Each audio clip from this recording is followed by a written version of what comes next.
Good morning all of you. मैं Rajneesh Sharma Konark coaching institute में आपका बहुत बहुत स्वागत करता हूं।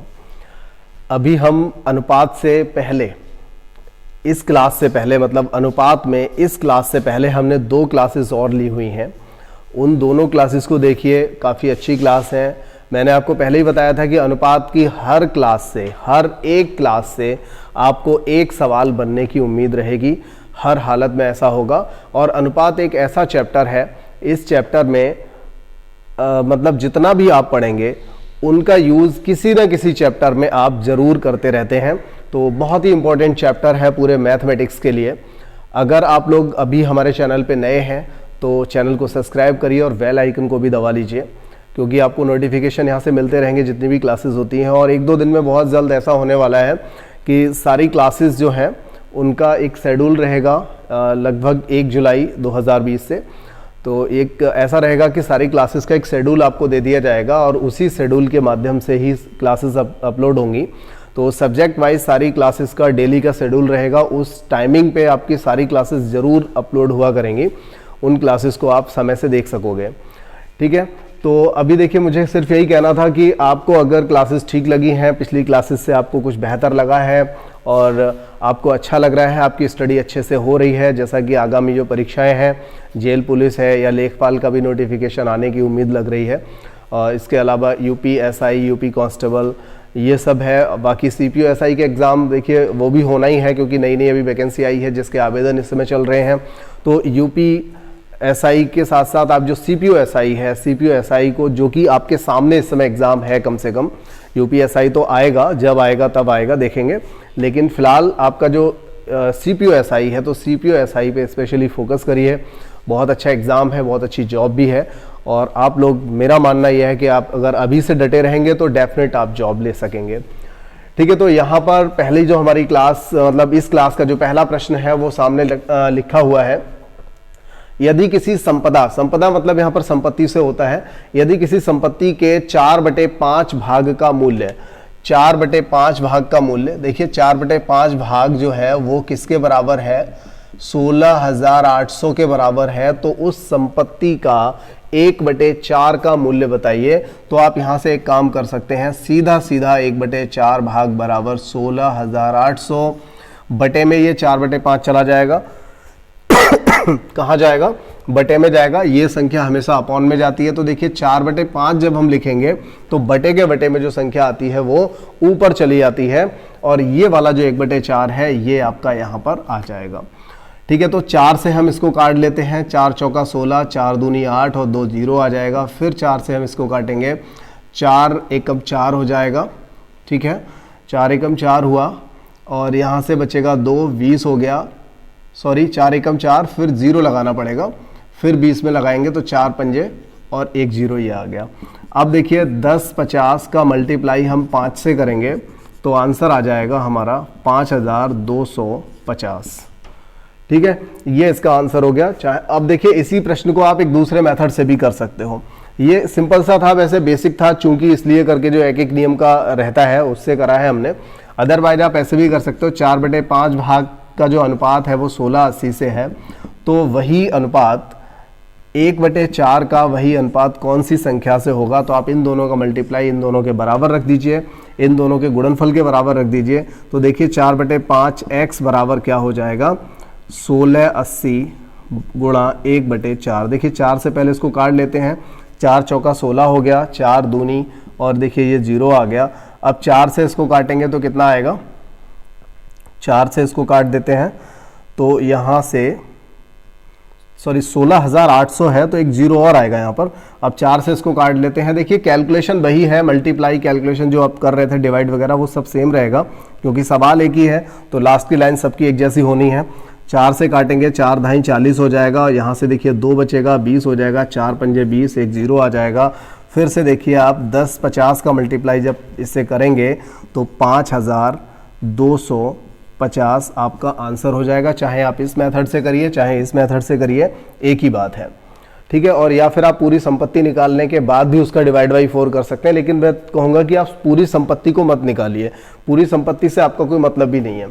अब देखिए ऐसे प्रश्न में आपको अभी कोई दिक्कत नहीं होगी क्योंकि ये इतना काफ़ी इजी प्रश्न था। बस थोड़ी सी दिक्कत ये रहती है कई बार आपको कंफ्यूजन ये हो जाता होगा कि इस संख्या को जो अपॉन में आ रही है, इस संख्या को हम इधर अपॉन में लेके जाएंगे या फिर कौन सी संख्या को मल्टीप्लाई में लेके जाएंगे। तो हमने परसेंटेज वाला जो चैप्टर था उस परसेंटेज में हमने बहुत अच्छे से आपको बता दिया था।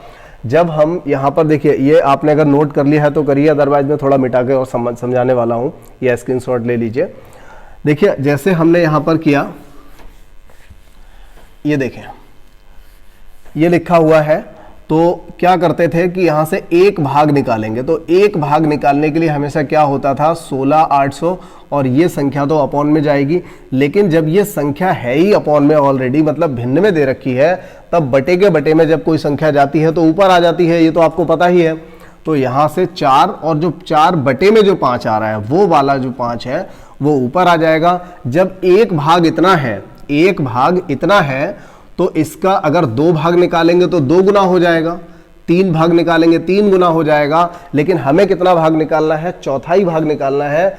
तो अगर चौथाई भाग निकालना है तो वो इस पूरे का चौथाई हो जाएगा, मतलब 1 4 यहाँ पर और आ जाएगा। अब आप इसको निकालेंगे तो भी आपका ये 5250 बन जाएगा। ठीक है, तो इसके बाद देखिए हम दूसरा जो प्रश्न है उसको भी कर लेते हैं।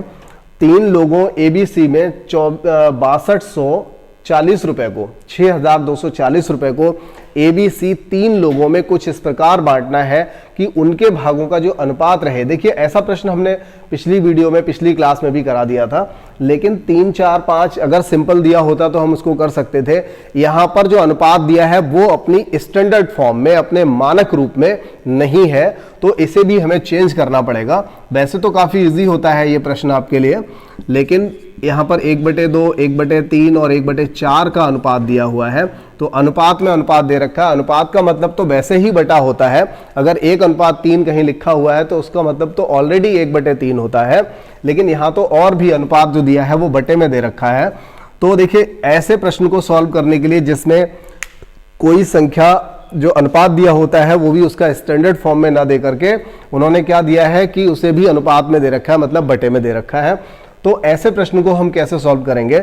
सबसे पहले जो नीचे संख्याएं दी गई हैं, 2 3 और 4 जो संख्याएं दी गई हैं, इन सभी संख्याओं को हम इन सब संख्याओं का क्या करेंगे, एलसीएम ले लेंगे। ठीक है, एक ऐसी संख्या जो इन तीनों से डिवाइड हो जाएगी, ऐसी एक संख्या यहां पर ले लेंगे।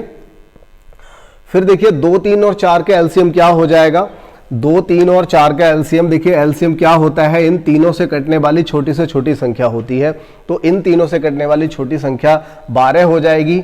12 इन तीनों के पहाड़े में आ रहा है, और इससे छोटी कोई संख्या ऐसी नहीं है जो 2 3 और 4 तीनों से कट जाए। ठीक है, तो 12 आ जाएगा। और देखिए ऊपर हम क्या करेंगे, 12 से मल्टीप्लाई कर देंगे, तो 12 एकम 12, 12 एकम 12, इस तरह से हो जाएगा। तो ऊपर जब 12 आ जाएगा, अब आप इसको काटेंगे, 2 छक्का 12, 3 चौका 12 और 4 तिया 12। फिर देखिए आपका जो अनुपात बनेगा, वास्तव में जो ABC का अनुपात यहां पर बनेगा वो 6 4 और 3 बनेगा। फिर आपको अब करना क्या है, 6224 रुपए को इन भागों में बांटना है। मतलब पहले वाले को देना है आपको 6 हिस्से, दूसरे वाले को देना है 4 हिस्से, तीसरे वाले को आपको 3 हिस्से देने हैं। तो 6 4 10 3 13, यानी कि आप इस रुपए के 13 हिस्से कर लीजिए। ठीक है, 13 हिस्से आप इसके कर लो। तो देखिए 13 चौका 52 हुआ, 10 बचा 104 हो जाएगा, 13 अट्ठे 104, और यहां से देखिए 0 बचा है वो हम यहां पे रख देंगे। यानी एक हिस्सा जो है वो 480 रुपए का हुआ। उसने हमसे कहा है भाई सी का हिस्सा बताइए, तो सी के हिस्से कितने बनते हैं, 3 हिस्से बनते हैं। तो 480 80 के जब 3 हिस्से बनाओगे तो 3 अट्ठे 24 और 4 तिया 12, ये देखिए 1440 रुपया यहाँ से आपका आंसर हो जाएगा। सी को कितना मिलेगा, 1440 रुपया मिलेगा। ये आपने अपना जो सवाल था बहुत अच्छे से आपने कर लिया है। और इसके बाद देखिए और अगला जो प्रश्न है हमारे सामने, तीसरा प्रश्न है, एक कार व एक बस। देखिए ये भी एक कंपेयर करने वाला प्रश्न है और बहुत ही सिंपल है, एकदम इजी प्रश्न है, मैंने सामने लिखा हुआ है। तो सवाल को पढ़ लेते हैं मिटाते मिटाते। एक कार व बस की कीमत 2:5 के अनुपात में है। ठीक है, और ये कह रहा है कि यदि बस की कीमत जो है वो कार से 6 लाख रुपया अधिक हो तो कार की कीमत ज्ञात कीजिए कितनी आएगी। ठीक है, अब देखिए यहां पर ये रही कार और बस, इन दोनों का अनुपात भाई क्या दे रखा है, 2:5 दिया है, जिसमें कार सस्ती है, बस महंगी है। ये 2 हिस्से के बराबर है, ये वाली 5 हिस्से के बराबर है, ये हमें सामने नजर आ रहा है। ठीक है, अब ये कह रहा है यदि बस की कीमत कार से 6 लाख अधिक हो। किससे अधिक हो? 6 लाख। अगर हम देखें यहां पर तो ये तो इसकी रियल जो अंतर आ रहा है, मतलब जो रियल संख्या है, जो एक ऐसी संख्या है जो हमें वहां दे रखी है, जो वैल्यू वहां पर दी हुई है, 6 लाख रुपया अधिक है। जबकि अनुपात में अगर हम देखें तो ये कितनी अधिक है? अनुपात में अगर देखें तो ये 3 हिस्सा अधिक है। तो हम कह सकते हैं कि इस रुपए को हम 3 हिस्से में बांट लें, क्योंकि उसने कहा कि वास्तव में ये संख्या 6 लाख अधिक है और हमने कहा कि अनुपात में ये 3 हिस्से अधिक है। तो कहीं ना कहीं हमारे 3 हिस्से बराबर ही 6 लाख होगा। तो हम क्या करेंगे, 6 लाख को 3 हिस्सों में डिवाइड कर लेंगे। तो यहां से एक हिस्सा बराबर क्या आ जाएगा, 2 लाख निकल करके आ जाएगा। अब कार का पूछा है तो 2 लाख दूना 4 लाख हो जाएगा यहां से, और अगर बस का पूछ लिया होता तो 2 लाख पंजे 10 लाख हो जाता। ठीक है, ये आपका आंसर हो जाएगा। आपसे सिर्फ कार का पूछा है तो आप इजीली इसको निकाल सकते हो। समझ में आ गया होगा। चौथा प्रश्न देखिए यहां पर लिया है, बहुत ही बेहतरीन प्रश्न है, बहुत अच्छा प्रश्न है। कोई धनराशि 2, 7, 9 के अनुपात में ABC में बांटी जानी है। ABC में बांटी जानी है 2, 7 और 9 के अनुपात में। इसने एक बात और बोली है, कहा है ABC में इस प्रकार बांटनी है कि A व B के भागों का योग C के बराबर है। क्या है? A और B इन दोनों के भाग का जो योग रहेगा वो C के बराबर है। तो ये बात तो हमें पहले से ही पता है, ये बात तो इसमें अनुपात जो दिया है उसमें इंक्लूड है। कौन सी बात? कि A और B का जो हिस्सा है दोनों का योगफल वो C के बराबर है। तो ये तो हमें नजर आ रहा है। इसको हम 2 हिस्से देंगे, इसे 7 हिस्से देंगे, तो ये टोटल 9 हिस्सा हो गया, और इसे अकेले को 9 हिस्से देंगे। इसका मतलब जो धनराशि होगी उसको हम टोटल 18 हिस्सों में डिवाइड करेंगे। लेकिन यहां पर कोई भी धनराशि नहीं दी गई है। उसने कहा है बताइए C के बराबर होगा तो A का हिस्सा बताइए। क्या लिखा है? A का हिस्सा बताइए। अब आप हिस्से में तो तब बांटोगे ना जब आपके पास कुछ पैसा होगा। देखिए मैंने आपको पहले भी बताया था, 2 और 5 का जो अनुपात है ये 20 रुपया 50 रुपया भी हो सकता है, 2 लाख 5 लाख भी हो सकता है, 1400 और ये आपका 3500 भी हो सकता है। ये संख्याएं कुछ भी हो सकती हैं, किसी भी संख्या का अनुपात कुछ भी हो सकता है। 2 और 5 का जो मतलब है वो आप ऐसे नहीं निकाल सकते। ऐसा नहीं है कि 2:5 दिया, लेकिन हाँ अगर 2 की जगह पे 2 का अनुपात जो है अगर ये 10,000 दे दिया जाए, 10,000 दे दिया जाए, तो आप समझ जाओगे कि 5 जो है वो किसके बराबर होगा। अगर 2 हिस्से 10,000 के बराबर है तो एक हिस्सा 5,000 के बराबर होगा, तो 5 हिस्से 25,000 के बराबर होंगे।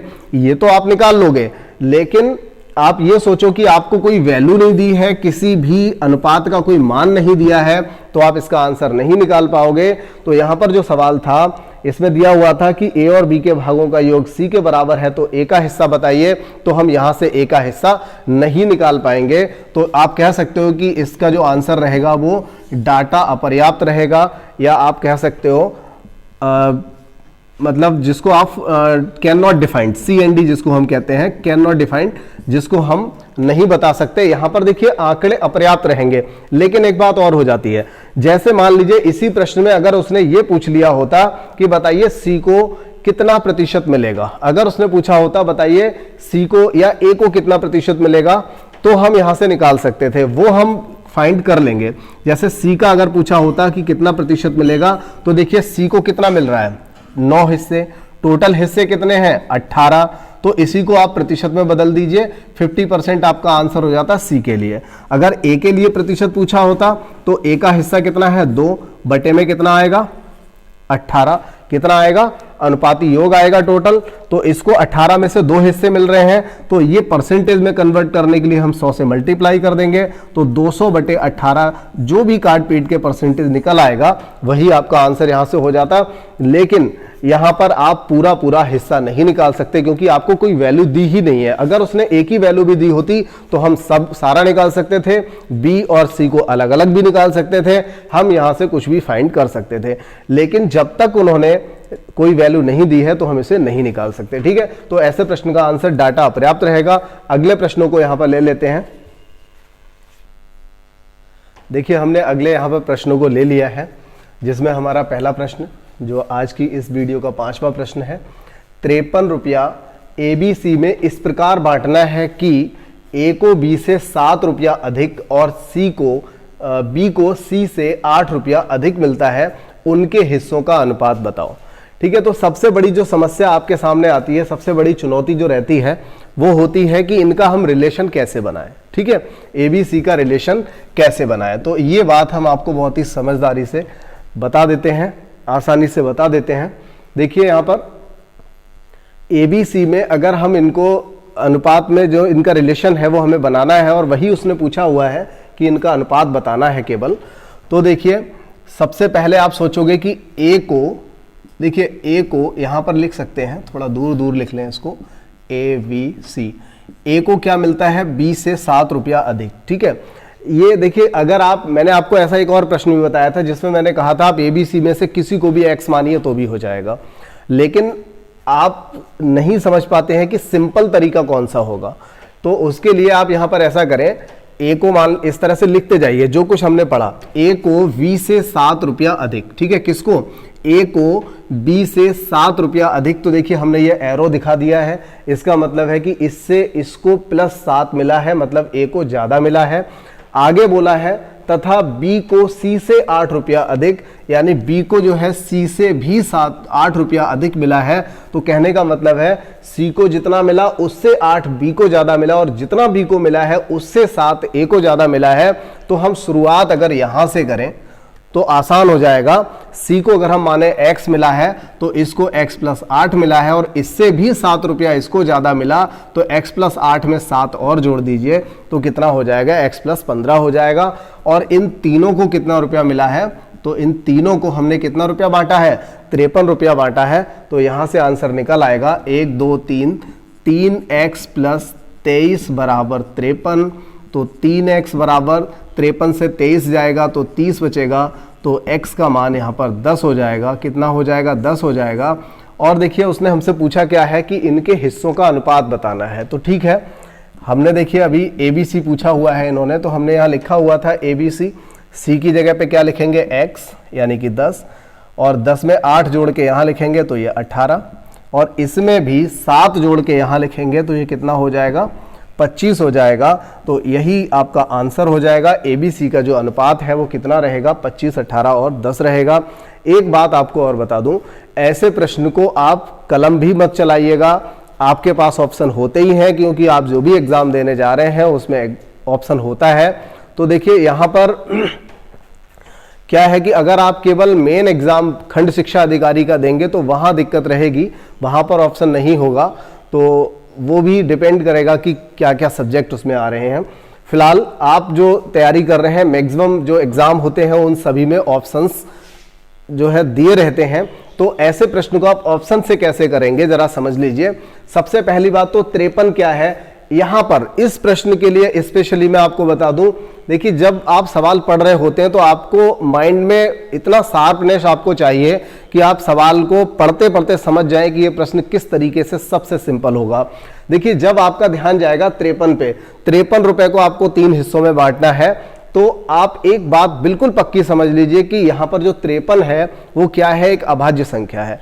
इसका मतलब इसका जो अनुपात आएगा वही उसकी धनराशि भी होगी, क्योंकि हम ऐसा नहीं हो सकता कि 9,000 रुपया था, उस 9,000 को हमने किन्हीं 3 अनुपातों में बांटा और एक हिस्सा निकाल लिया। यहां पर जो हम एक हिस्सा निकालेंगे वो 1 रुपए के ही बराबर आएगा, क्योंकि रुपया कितना है, 53 है, और 53 क्या होता है, अभाज्य होता है। तो ऐसे सवाल में आप सिर्फ ऑप्शन से देखिए, क्या तीनों का योगफल 53 आ रहा है, वही आंसर हो जाएगा। लेकिन ऐसे 2 आंसर भी हो सकते हैं, 3 भी हो सकते हैं, 4 भी हो सकते हैं जिनका टोटल 53 आ रहा हो। फिर आप ये देखोगे क्या A को V से 7 रुपया ज्यादा मिल रहा है, क्या B को C से 8 रुपया ज्यादा मिल रहा है। अगर ये सब ठीक है तो ये सब करने की आपको आवश्यकता नहीं है। आपका आंसर यहां से 25, 18 और कितना था, 10।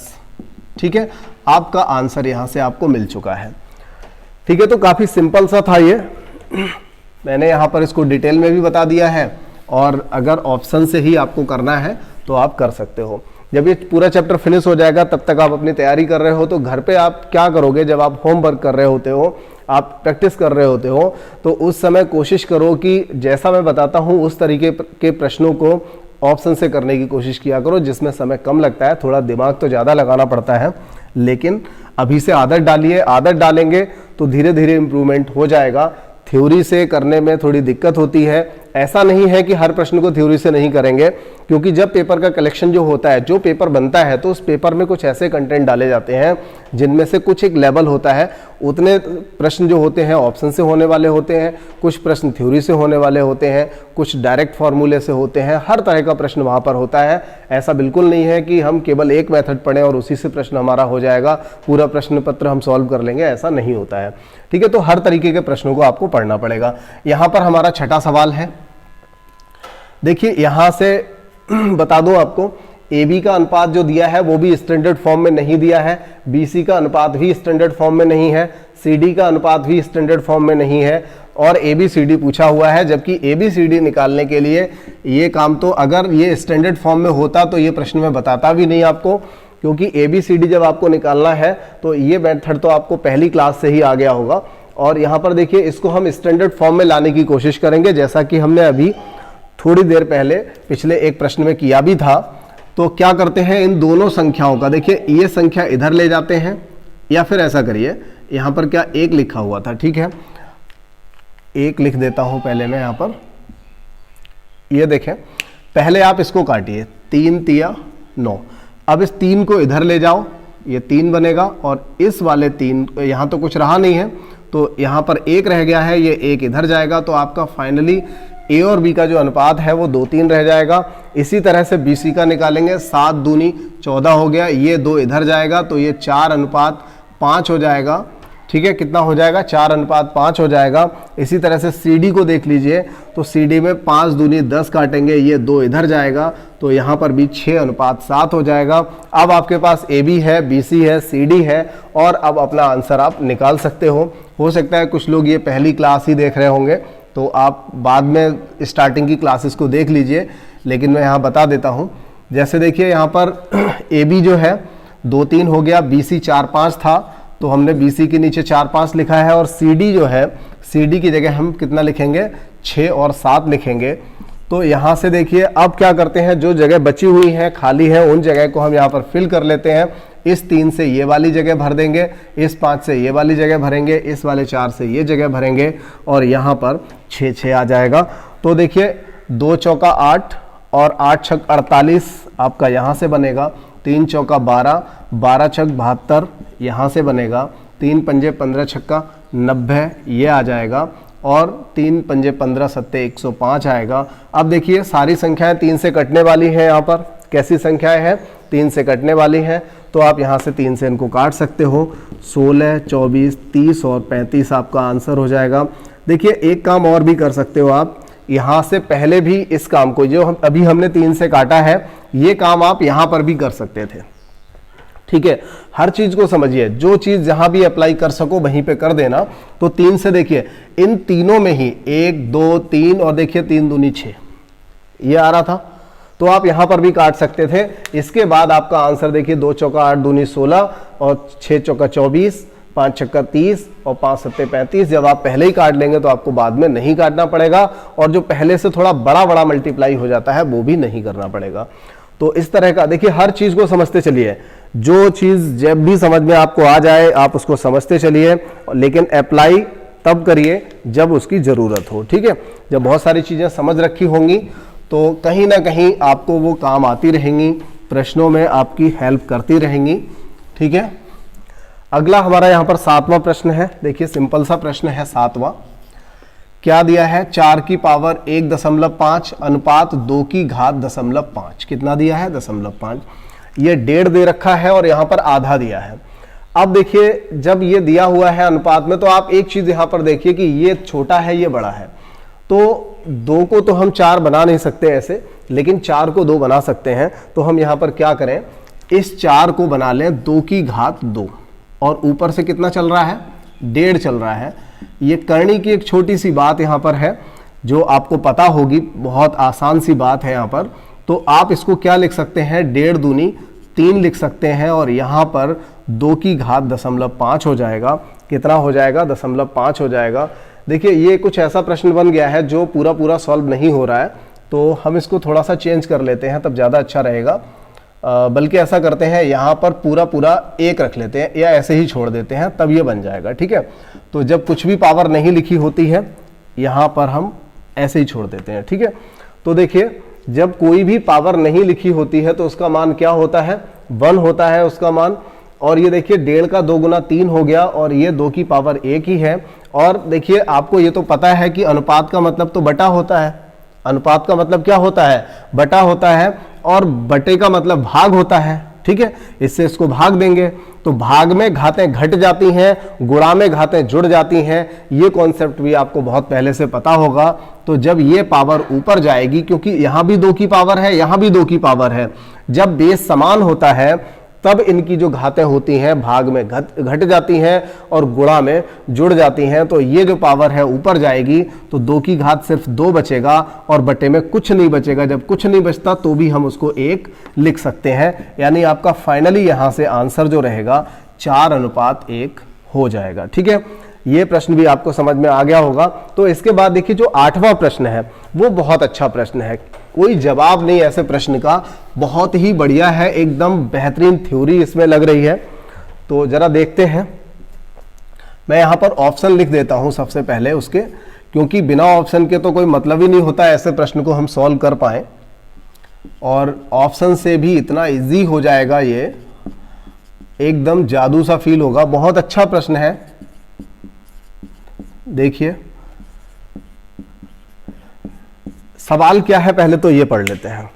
सवाल में क्या दिया है, 2 अंकों वाली एक संख्या और उसी संख्या के अंकों के योग का जो अनुपात है, मतलब 2 अंकों की एक संख्या है, उसी संख्या के जो अंकों का योग बनेगा, उन दोनों का जो अनुपात है वो कितना है, 4:1 है। अब देखिए इसके बाद कह रहा है यदि इकाई का अंक दहाई के अंक से 3 अधिक हो, इकाई का अंक कितना अधिक हो, दहाई के अंक से 3 अधिक हो, तो वह संख्या होगी। वह संख्या होगी मतलब इसके बीच में होगी, इसके बीच में होगी, या फिर इसके बीच में होगी, या फिर 80 से 90 के बीच में होगी। तो ये आपके पास कितने ऑप्शन है, यहां पर ये आपके पास जो ऑप्शन है, कितने ऑप्शन है, यहां 4 नहीं, आपके पास लगभग 40 ऑप्शन है। पता नहीं कौन सी संख्या होगी, लेकिन काफी आसान हो जाएगा, एकदम इजी हो जाएगा ये। अभी आपके पास सीधा सीधा आंसर ही निकल आएगा, बस थोड़ा सा समझने की आवश्यकता है। आप एक बात देखिए, उन्होंने एक बात यहां पर बोली है कि यदि दहाई का अंक इकाई से 3 अधिक है। एक बात तो पक्की है, इनके बीच अगर कोई संख्या है तो उसका दहाई का अंक क्या रहेगा, 3 रहेगा, क्योंकि संख्या 31, 32, 33, 34, 35, 36, 37, 38 और 39 में से ही कोई आएगी जिसका दहाई का अंक क्या रहेगा, 3 रहेगा। इकाई का अंक अभी हमें नहीं पता, आगे लिखेंगे। इसमें दहाई का अंक क्या रहेगा, 4 रहेगा। इसमें दहाई का अंक क्या रहेगा, 5 रहेगा। यहां पर दहाई का अंक क्या रहेगा, 8 रहेगा। क्या बोला है, यदि इकाई का अंक दहाई से 3 अधिक हो। तो देखिए अगर इकाई का अंक जो है, इकाई का अंक दहाई से 3 अधिक हो, दहाई से 3 अधिक हो मतलब इस हिसाब से तो ये 0 आ जाएगा। इकाई का अंक दहाई से 3 अधिक हो, नहीं ऐसा नहीं बनेगा ये, इसमें कोई मिस्टेक जरूर हुई है, एक बार मैं चेक कर लेता हूं अभी।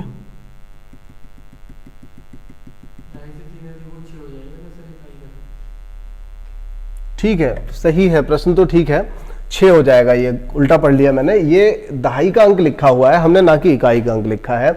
तो अगर इकाई का अंक यहां पर आएगा तो इकाई वाला जो अंक है वो दहाई के अंक से 3 अधिक हो जाएगा, मतलब 36 हो जाएगा यहां पर। और ये संख्या आपकी 3 अधिक होकर 47 बन सकती है, ये संख्या आपकी 58 हो सकती है।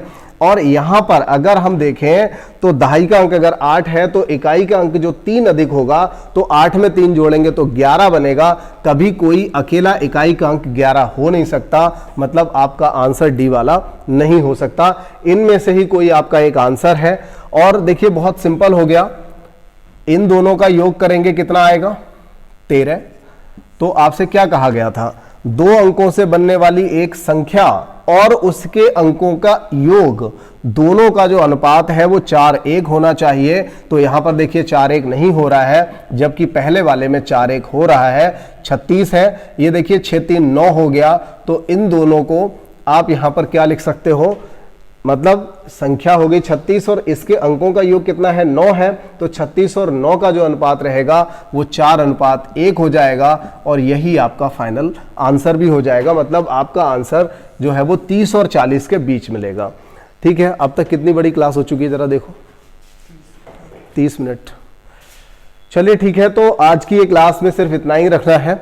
छोटी छोटी बहुत सारी क्लासेस लेनी है। देखिए अगली जो क्लास होगी वो डायमंड, हीरा से संबंधित जो सवाल होता है, सिक्कों से संबंधित जो सवाल होते हैं, उन अच्छे प्रश्नों को मैं यहाँ पर लूंगा। तो अगली क्लास किसी कीमत में मिस मत करिएगा। तब तक के लिए इनको करिए। धन्यवाद।